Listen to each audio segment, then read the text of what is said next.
প্রিয় ষষ্ঠ শ্রেণীর শিক্ষার্থীরা, শুভেচ্ছা নিও। আজকে আমি তোমাদের বাংলাদেশ ও বিশ্ব পরিচয় বিষয়ের নতুন বই থেকে চতুর্থ অধ্যায় বাংলাদেশের অর্থনীতি এর ৩৩ পৃষ্ঠার সৃজনশীল প্রশ্ন ১ সমাধান করে দেব। প্রথমে তোমাদের বলবো, যারা আমার চ্যানেলটি সাবস্ক্রাইব করো না তারা আমার চ্যানেলটি সাবস্ক্রাইব করবে এবং আমার সাথে থাকবে। তাহলে চলো আমরা ক্লাস শুরু করি। বাংলাদেশ ও বিশ্ব পরিচয় পৃষ্ঠা নং ৩৩, সৃজনশীল প্রশ্ন ১। আশরাফ আলী তার কারখানায় পশুর চামড়া দিয়ে ব্যাগ তৈরি করেন। প্রথম বছর ইংল্যান্ডে তার তৈরি ব্যাগ স্বল্প পরিমাণে বিক্রি হলেও ৩ বছর শেষে ইউরোপের কয়েকটি দেশে তার পণ্যের ব্যাপক চাহিদা পরিলক্ষিত হয়। অন্যদিকে তার স্ত্রী মিসেস জামিলা প্রতিদিন বাড়ির আঙিনায় হাঁস ও মুরগির খামার থেকে প্রায় শতাধিক ডিম বাজারে বিক্রি করেন। দুইজনের যৌথ প্রচেষ্টায় তাদের সুখের সংসার। প্রথম প্রশ্ন, আভ্যন্তরীণ বাণিজ্য কি? দ্বিতীয় প্রশ্ন, বাংলাদেশের বিপুল জনসংখ্যাকে কিভাবে জনসম্পদে পরিণত করা যায়? তৃতীয় প্রশ্ন, মিসেস জামিলার কাজটি অর্থনীতির কোন খাতের বৈশিষ্ট্যের সাথে সঙ্গতিপূর্ণ, ব্যাখ্যা করো। এবং সর্বশেষ প্রশ্নটি হল, আশরাফ আলী ও মিসেস জামিলার কাজের মধ্যে কোনটি অর্থনৈতিক উন্নয়নে অধিক সহায়ক বলে তুমি মনে করো? তোমার উত্তরের পক্ষে যুক্তি দাও। তো চলো এখন আমরা 4টি প্রশ্নের সমাধান দেখে নিই।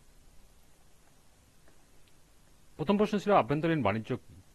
যে বাণিজ্য একটি দেশের ভিতরে অর্থাৎ দেশের বিভিন্ন অঞ্চল বা জেলার মধ্যে পণ্য ও সেবার ক্রয় বিক্রয় হয় তাকে আভ্যন্তরীণ বাণিজ্য বলা হয়। উদাহরণ, বাংলাদেশের ঢাকা থেকে চট্টগ্রামে কাপড় পাঠিয়ে বিক্রি করা। দ্বিতীয় প্রশ্ন ছিল, বাংলাদেশের বিপুল জনসংখ্যাকে কিভাবে জনসম্পদে পরিণত করা যায়? বাংলাদেশের বিপুল জনসংখ্যাকে জনসম্পদে পরিণত করতে হলে পরিকল্পিত ও কার্যকর পদক্ষেপ নিতে হবে।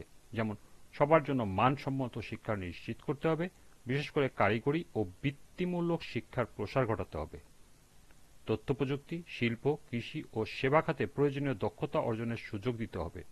সুস্থ মানুষই উৎপাদনশীল মানুষ, তাই পুষ্টি ও স্বাস্থ্যসেবা উন্নয়ন জরুরি। শিল্পায়ন, উদ্যোক্তা উন্নয়ন ও ক্ষুদ্র মাঝারি শিল্পে বিনিয়োগ বাড়াতে হবে। নারীদের শিক্ষা ও কর্মক্ষেত্রে অংশগ্রহণ বাড়ালে জাতীয় উৎপাদনশীলতা বৃদ্ধি পাবে। সংক্ষেপে বলা যায়, শিক্ষা, দক্ষতা ও কর্মসংস্থানের সমন্বয়ের মাধ্যমেই বাংলাদেশের বিপুল জনসংখ্যাকে মূল্যবান জনসম্পদে পরিণত করা সম্ভব। তৃতীয় প্রশ্নটি ছিল, মিসেস জামিলার কাজটি অর্থনীতির কোন খাতের বৈশিষ্ট্যের সাথে সঙ্গতিপূর্ণ, ব্যাখ্যা করো।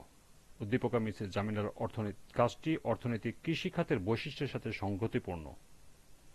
পশুপালন হল কৃষি একটি শাখা যা মাংস, আঁশ, দুধ বা অন্যান্য পণ্যের জন্য পশুপালনের সাথে সম্পর্কিত। বাংলাদেশের অর্থনৈতিক খাতসমূহের মধ্যে প্রথমেই রয়েছে কৃষি খাত। প্রাচীনকাল থেকে এদেশের অর্থনীতিতে কৃষি মুখ্য ভূমিকা পালন করে আসছে। বর্তমানে এদেশের বেশিরভাগ মানুষ জীবিকার জন্য কৃষির উপর নির্ভরশীল। অন্যান্য কৃষি পণ্য উৎপাদনের পাশাপাশি পশুপালনকে কৃষি খাতের মধ্যে ধরা হয়।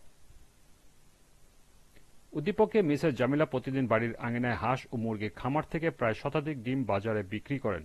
মিসেস জামিলার হাঁস ও মুরগি পালনের মাধ্যমে নিজেদের পুষ্টির চাহিদা পূরণের পাশাপাশি স্থানীয় বাজারে পুষ্টির চাহিদা পূরণ করছেন, যা কৃষিখাতের অংশ হিসাবে পণ্য উৎপাদনে কিছুটা ভূমিকা রাখছে।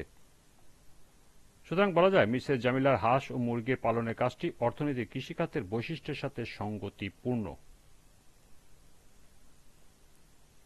সর্বশেষ প্রশ্ন ছিল, আশরাফ আলী ও মিসেস জামিলার কাজের মধ্যে কোনটি অর্থনৈতিক উন্নয়নে অধিক সহায়ক বলে তুমি মনে করো? তোমার উত্তরের পক্ষে যুক্তি দাও। আশরাফ আলী ও মিসেস জামিলার কাজের মধ্যে আশরাফ আলীর কাজটি অর্থনৈতিক উন্নয়নে অধিক সহায়ক বলে আমি মনে করি। প্রথমত, আশরাফ আলী পশুর চামড়া ব্যবহার করে ব্যাগ তৈরি করেন, যা একটি শিল্পভিত্তিক কার্যক্রম।